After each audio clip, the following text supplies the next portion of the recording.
Alors, quant à l'imam Ibn al-Qayyim al-Jawziyya, je vais le présenter de manière très sommaire parce que, hélas, je ne pourrai pas abonder en termes de détails quant à sa biographie.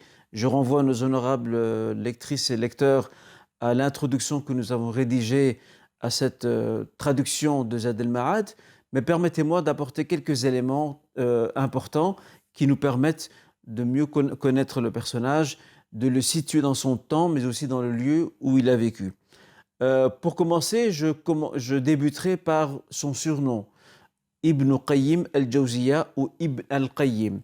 D'où vient cette appellation? Ibn al-Qayyim, c'est le fils de l'intendant. Al-Qayyim signifie l'intendant en langue arabe parce que son père était l'intendant d'une école islamique musulmane très célèbre à Damas qui se dénommait al-Jawziyya. Et c'est pour cette raison que on va dire, par souci de brièveté, lorsque l'on veut parler de lui, nous avons tendance à le qualifier de l'imam Ibn al-Qayyim ou Ibn Qayyim al-Jawziyya. Ceci pour son surnom, par lequel il s'est d'ailleurs fait connaître bien plus que par son vrai nom. Sinon, son vrai nom, c'est le suivant. Il s'agit de Abu Abdillah Muhammad ibn Abi Bakr ibn Ayyub al-Zura'i al-Dimashqi. Al-Zura'i par attribution au village où ont vécu ses ancêtres. Ce village qui aujourd'hui s'appelle Izra' se trouve à 80 km de Damas, au sud de la Syrie. Ad-Dimashqi, le Damascène, parce qu'il est né à Damas, et c'est là qu'il a grandi. Il faut savoir que la cité de Damas à l'époque, la cité damascène, était une capitale scientifique, intellectuelle et religieuse très importante dans la période durant laquelle a vécu notre personnage. On ne lui connaît pas beaucoup de voyages, si ce n'est ces quelques déplacements pour le pèlerinage ou pour visiter les lieux saints de la Mecque et de Médine.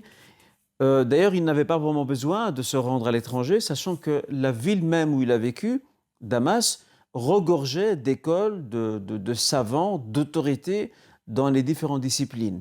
C'était une ville riche en savoir et connaissances, ce qui explique d'ailleurs la raison pour laquelle notre auteur ne s'est pas beaucoup déplacé, n'a pas beaucoup voyagé à l'extérieur de sa patrie.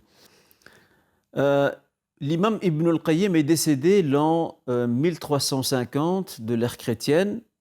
Il appartient donc aux savants du XIVe siècle de cette ère. C'est l'époque médiévale, comme vous le savez. Il a eu aussi de nombreux professeurs. Parmi les plus illustres, nous trouvons son maître à penser, son grand professeur qui était l'imam Ibn Taymiyyah, rahimahullah. D'ailleurs, c'est de l'imam Ibn Taymiyyah qu'il va tirer profit non seulement de son savoir, mais aussi de sa pensée réformiste, dont nous allons voir quelques traits dans son livre Zad al-Ma'ad, lorsque nous le présenterons, Inch'Allah, dans ce qui va suivre. C'est aussi un auteur prolifique. Il décède à l'âge de 60 ans, avec une vie accomplie, chargée d'implication, d'engagement et de nombreux ouvrages, au point que certains contemporains estiment qu'il aurait rédigé environ 96 ouvrages, ce qui n'est pas rien, sachant que certains de ces ouvrages font quand même plusieurs volumes, dont celui que nous sommes en train de présenter pour l'instant.